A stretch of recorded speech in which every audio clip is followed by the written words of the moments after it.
चलो स्टार्ट करो। अब देखिए बीएससी थर्ड ईयर में इस टेक्नोलॉजी में पूछा जाता है कि इसका उपयोग क्या होता है, कि बायोटेक्नोलॉजी को हम पढ़ते हैं, क्यों पढ़ते हैं, तो यूज़ क्या है इसका। सबसे पहले आप अध्ययन करोगे वैक्सीन फार्मेशन में। वैक्सीन किसके लिए? For immunity. तो ये वैक्सीन के निर्माण के लिए बायोटेक्नोलॉजी की कई विधियां अपनाई जाती हैं। इसमें प्योर एंटीजेंस को आइसोलेट किया जाता है, एंटीजेंस का प्यूरिफिकेशन एंटीबॉडीज़ के मोनोक्लोनल में यूज होता है। क्लोन जीन्स की सहायता से एंटीजन की सिंथेसिस की जाती है, जिसमें हेपेटाइटिस बी, मलेरिया वैक्सीन इत्यादि का डेवलपमेंट किया जाता है। इसी प्रकार वैक्सीन के रूप में पेप्टाइड का संश्लेषण भी किया जाता है। Food and mouth disease virus के नियंत्रण में भी इसका उपयोग किया जाता है। ऐसा अनुमान है कि आने वाले समय में रेबीज, हैजा, कैंसर इत्यादि में या इत्यादि के ट्रीटमेंट में इसका उपयोग होने लगेगा।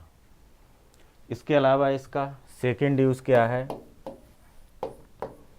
वैक्सीन के अलावा डायग्नोसिस ऑफ डिजीज़, जो बीमारियां होती हैं उनके उपचार में। चाहे कैसे होगा? जैसे मोनोक्लोनल एंटीबॉडीज़ प्रोब का यूज़ करके विभिन्न रोगों जैसे ब्लैक फीवर, निद्रा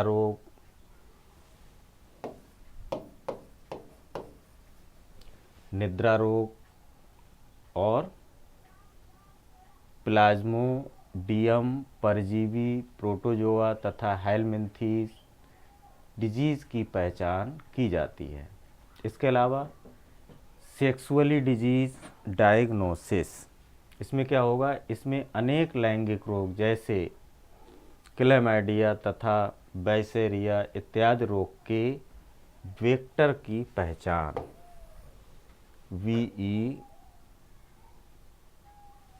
VECTER वेक्टर की पहचान सिलेक्टिव मीडियम पर कल्चर द्वारा की जाती है।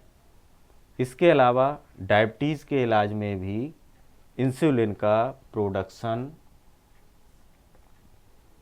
फूड तथा माउथ डिजीज वायरस के नियंत्रण में किया जाता है। और जैसा अभी ये रिपीट हो गया है,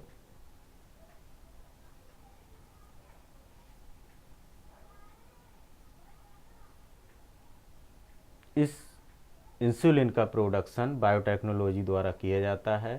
प्रेजेंट समय में gene therapy, embryo therapy, cancer gene therapy इत्यादि का विकास बायोटेक्नोलॉजी से ही हो रहा है। और डीएनए फिंगरप्रिंटिंग द्वारा रेप तथा मर्डर के मामले की इसी विधि द्वारा आसानी से सॉल्व किया जाता है। इसके अलावा ट्रीटमेंट होगा, या ट्रीटमेंट में भी ट्रीटमेंट ऑफ डिजीज़,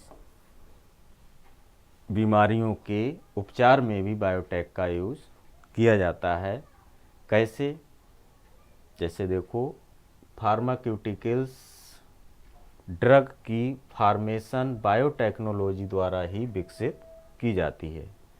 जो फार्माक्यूटिकल्स मीन्स जहाँ दवाइयाँ बनती हैं, वहाँ ड्रग की फार्मेशन इस बायोटेक्नोलॉजी की टेक्निक द्वारा ही विकसित होती हैं। इसके अलावा बायोटेक्नोलॉजी द्वारा फर्टिलिटी कंट्रोल की जाती है।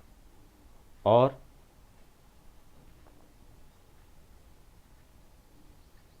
इसके अलावा कुछ ऐसी भी डिजीज होती हैं जिनको हम बायोटेक्नोलॉजी द्वारा कंट्रोल कर सकते हैं या ट्रीटमेंट कर सकते हैं। तो इस वीडियो में आप इतना ही स्टडी करोगे, जिसको आप डिस्क्रिप्शन लिंक पर जा कर के डाउनलोड करके अध्ययन कर सकते हो।